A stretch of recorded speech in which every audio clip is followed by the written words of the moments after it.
the show begin. Next generation for the win. We're going all in. All together now, let's begin. Let the show begin. So we're here in the Wit Studio with Nadia Omer, CEO of AirAsia MOVE. Nadia, thank you so much for being here. Thank you so much for having me here. My first time. So I want to start by asking you, what is the thinking behind why AirAsia wants to evolve from an LCC into an LCC plus OTA? And I think basically what I'm asking you is, what is the origin story of AirAsia MOVE? So look, this was Tony's idea, his entire thinking, and it's always been customer out.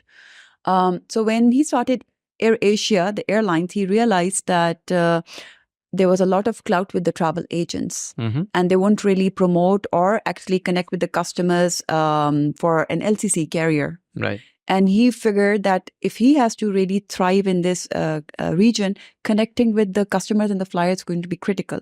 So we were the first carrier to have only the direct bookings.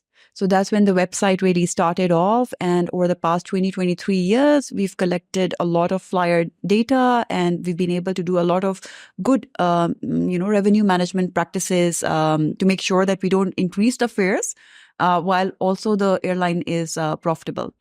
So somewhere around, I think, 2014, 2015, things started to evolve a bit. So that far back. Yeah, exactly. Right. So at that time, what we started observing about this category was that at least hotels, they all moved onto the OTA platform. And it was really solving a need. Firstly, hotels is highly fragmented. And on the OTAs, you could do price comparison. So OTAs were kind of like a meta search plus a hotel's OTA, yeah? Right. And from there, a gap was also identified for airline pricing. And that's where a lot of the airline meta searches like Skyscanner and stuff started coming together. So they were really solving a genuine need. And then by 2018 is when OTAs from hotels also started incorporating some of the facility that MetaSearch has to have multiple airlines for price comparisons as well as fulfillment. And we realized that we would love, any airline would love to have a direct connect, but customers are evolving. So we actually have a choice. Either we let go of the control that the airline has today, and we use this database to evolve ourselves to be still relevant to the flyers in ASEAN, and which also means being fair to other competitors and making sure that, we get the best value for the customer rather than just promoting the AirAsia brand. Side by side, using this opportunity to do more data science related activities for the airlines. And that's when we started pivoting, and that's where Tony started establishing this new company, initially as AirAsia Super App, now called AirAsia Move. And it's been a phenomenal journey. So we've seen a win-win coming together for us.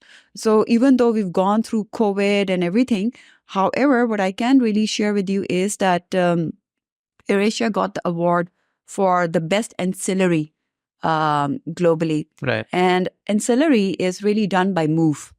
So last year, we had an ancillary attach rate of 53%. This year, we thought it couldn't get better. It's 65%. Right. And for the airlines, almost 10% to 12% of all revenues is coming from ancillary, which basically means it is the differentiating factor between a route being profitable or not profitable, depending on whether Move is selling that ticket for that airline. And we do feel that we have a lot of value to add for other airlines as well, because they're also losing out on the money. So while most current OTAs are really good with price comparisons, hotel deals, but really they're not able to drive ancillary the way Move can. And this is the stage that we wanted to really, or the gap that we really wanted to fill with Move, AirAsia Move. Right. And it's interesting that you say that, because it sounds like it's sort of a natural evolution of how it had to go, because the consumer, the customer was evolving anyway. Yeah. So it's get on board sort of situation, right? How do you compare and contrast what's involved in running an LCC e-commerce side of things, e-commerce operation, versus running a full-blown OTA? So look, the biggest one is having the right North Star and aligning our partners to it. Right. So the mandate when you are doing an LCC e-commerce is about making sure that you do anything and everything for the airlines to be the top choice, which is AirAsia. But once you start doing the OTA, the first thing is the sort logic is sacrosanct, which is cannot be touched.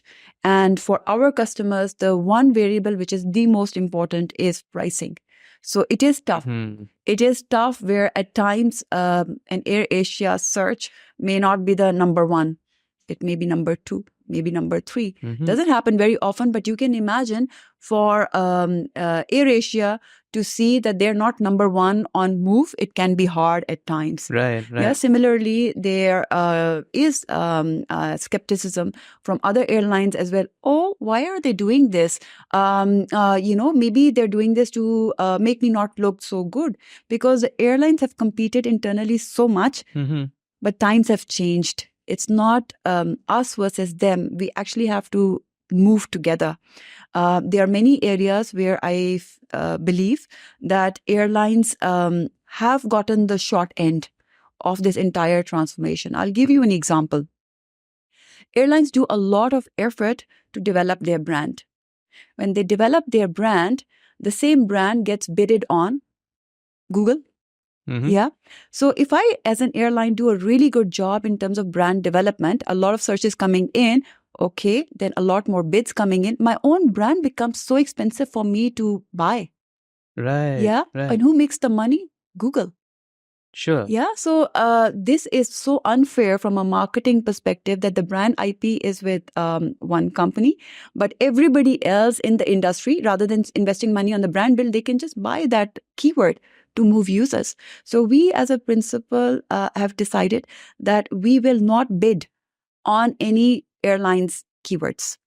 Right. No bids. No bids on any other airline keyword. We want Right. to basically make sure that we get our own customers. And we do believe that this is something which has to be aligned with the airline. So if an OTA is bidding on an airline keyword, it means they're moving their customers.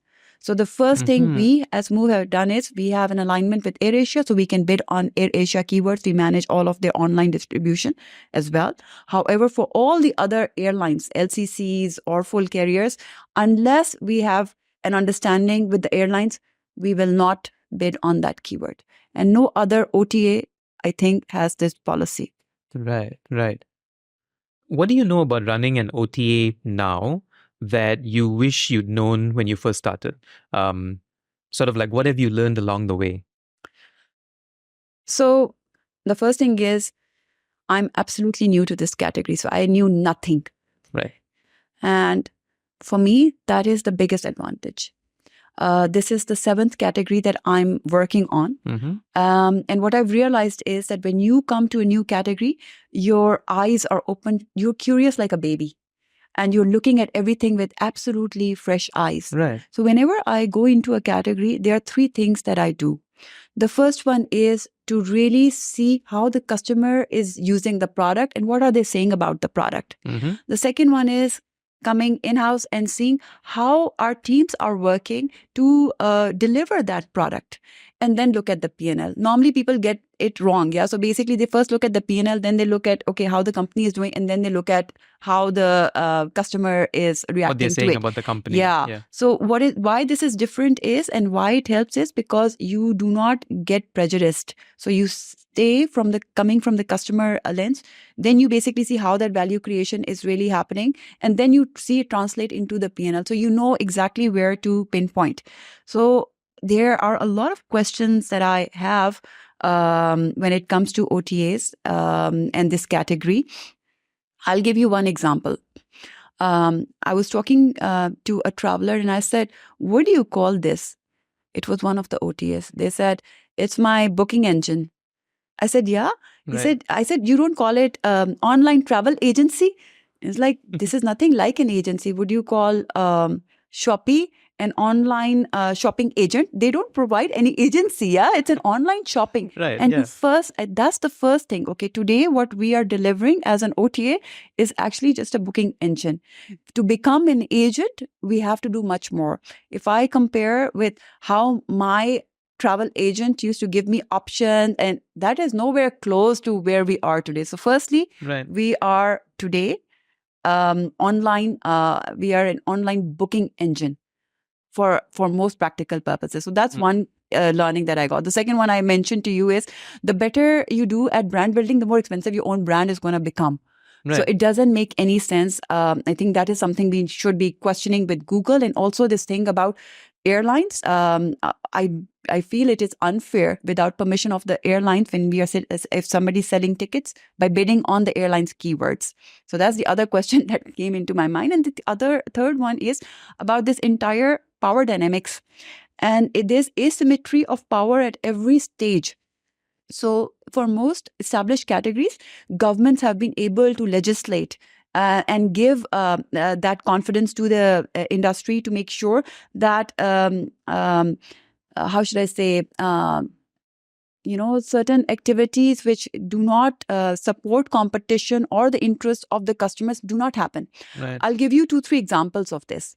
So you will see that even for airlines, in certain routes where, say, only one airline operates, they have the capacity to charge much more.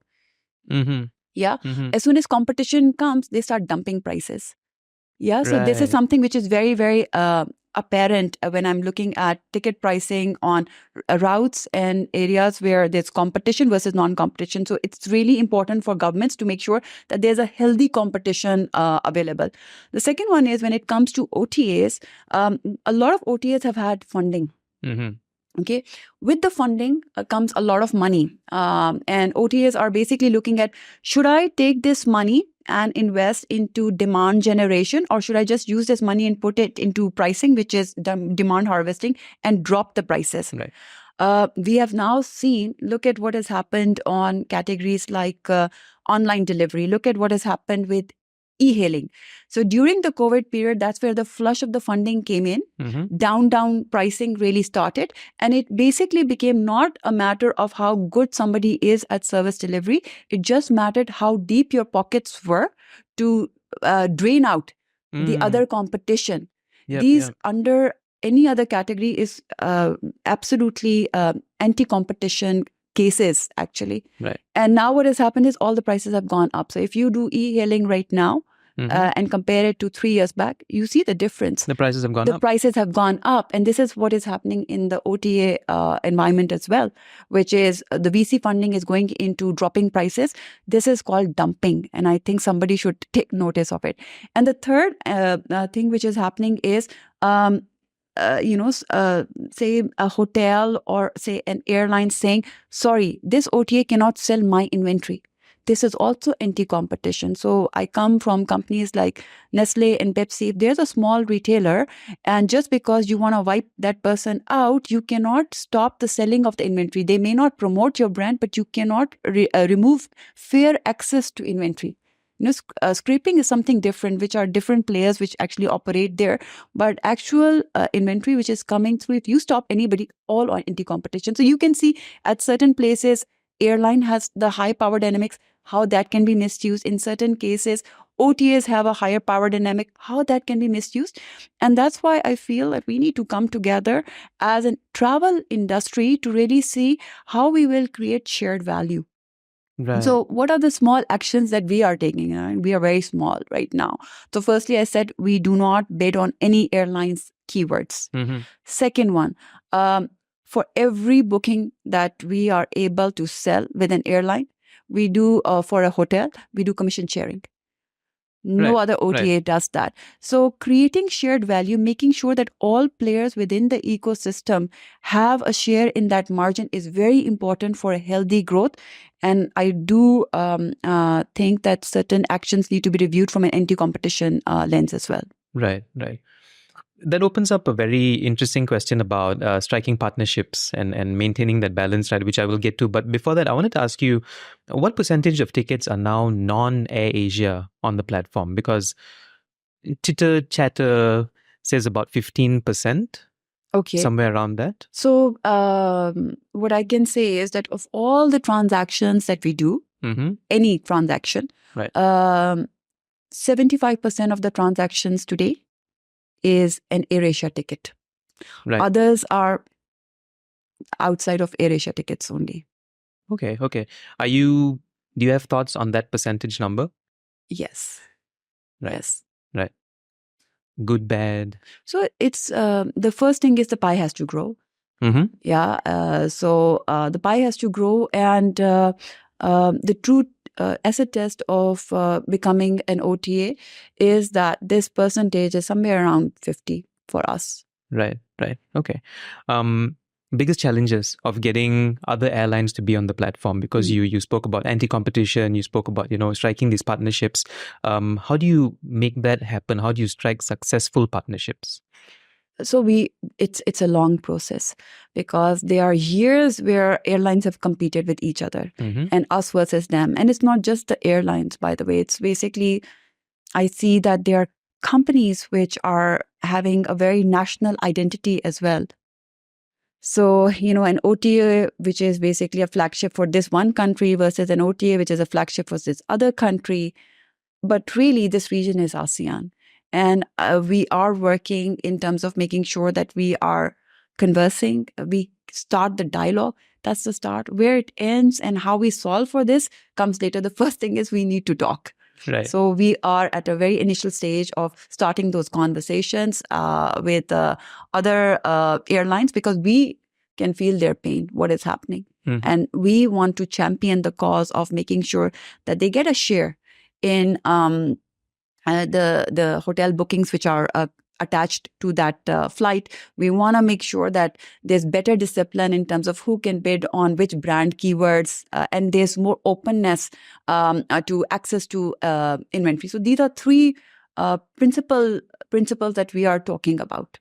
Right. I know this is a separate component from AirAsia MOVE, but can we touch on the partnership between MoveTix and Ticketmelon that happened very recently? Yes. The deal was signed on 26 September. What was the traffic like on MoveTix before, and what are you expecting now that Ticketmelon is in the fold? So look, we've just started off. Lately, it's baby days right now, and we are improving the experience, fixing a few of the things. So think of it that it's a work in progress. What we do know is that concerts are really important in this region. Music tourism is really important, and we want to evolve more towards the more mainstream. So we are looking at partnerships in those areas. I feel that at times in our region, the class divide is bigger than the cultural divide. So the biggest music festivals that actually happen in Thailand is Black Mountain.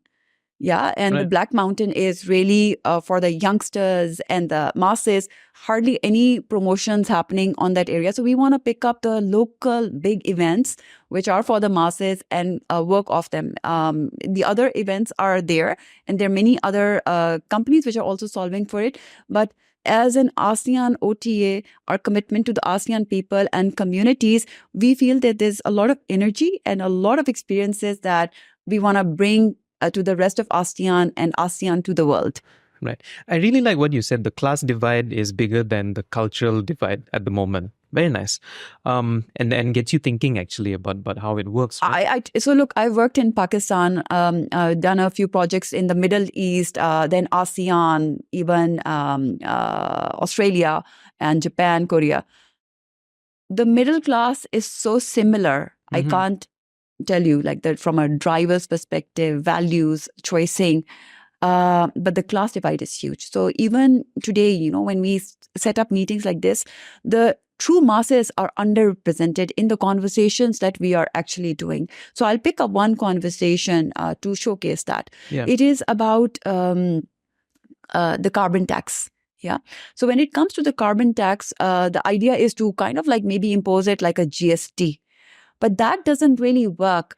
Majority of the frequent flyers or people who travel the most or consume the most fuel are the affluent. So you cannot compare one ticket to equal to one. So look at your electricity bill. So it's basically progressive. Look at your taxation regimes. It's progressive. Yeah. How do we make it progressive when it comes to travel? And that's why I'm saying, because those people are not there. Just because now more people can access, you basically increase the prices just so that the masses don't make it. The affluent people, they get everything. So this is a very important conversation, which when it comes to over tourism, we're not saying how many times have you actually been to Venice. A regular mainstream person will only go maybe once in their life or twice. And we are basically saying increase the prices for this person. Why not increase the prices for the repeat customers coming in there? Right. So this is a gap that I feel that, and that's why I'm saying I look at everything the way we are having these conversations. The class divide is really coming through. Right.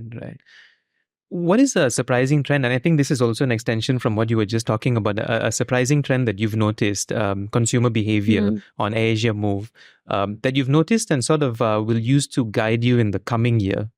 Well, there's a lot of interesting things which are coming. I think the first and most important one for me, which I think can be very transformational for our travel industry, is how good a job LCCs did in pre-booking. Yeah. Right. So for an LCC carrier, 30 days before the flight, more than 50% of the bookings are already in, sometimes even 70%. That really reduces the pressure towards the end. I was talking to a few friends in the hotel industry. It's just the reverse. And it's like, you have a 2-week window before the hotel night expires. And literally towards the end, one has to drop the prices and dump it. And this is an important one because when e-commerce is used by an airline as a direct channel, they have changed the customer behavior to pre-book and to reduce the pressure. However, with OTAs coming in, more and more is coming towards the end. So I feel that we as OTAs, we need to help our partners, which are airlines and hotels, to try to pre-book, reward people who are booking in advance. Because as an OTA, does it really matter to me whether that flight flew with, say, 20 seats free or not, as long as I got the money in? Yeah. Right. But look at the wastage which is happening there. Look at the hotel that if they don't drop the price towards the end, they will waste the money. So why not help our partners pre-book so that we are able to get to the full load factors versus, desperate pricing at the end? Right. I guess a good way to close, I wanted to ask you one last question. What does next generation mean to you? Next generation. Yes. Since it's the theme for this year's event, the theme for WIT for the coming year, what does next generation mean to you? So, look, the first word that comes to my mind is AI. And I was talking to a few friends here, and I'm like, it's so funny. Like back in the early 1900s is where the entire industrialization actually happened. And I'm today, in the conference as well, there were many conversations which were happening. A lot of people are saying, no, we are not a travel company first. We are a tech company first. And that kind of like really surprises me. It surprises me because we are forgetting that humans are the same. Human needs are the same. How we fulfill them is actually what is changing. Our passion points, our heart, it remains the same. So yes, for us at MOVE, AirAsia MOVE, we are in the travel industry. And AI is an enabler. It's a bit like, imagine back in 1900, somebody asked, Nestle, okay, which category are you in? And they basically say, oh, we are not in the foods, but we are in the mass manufacturing category. Mass manufacturing is a way to deliver value. That is not the industry that we are in. Right. Yeah. Right. So similarly, I am not in the tech industry. I am in the travel industry, and we will use tech as an enabler to provide the best value to our customers who are actually flyers and travelers. Fantastic. Nadia, this has been so insightful. Absolute pleasure. Thank you so much for your time. Thank you so much for having me over. They're ready now. Hey. generation for the win. We're going all in. Take center stage now. Let's begin.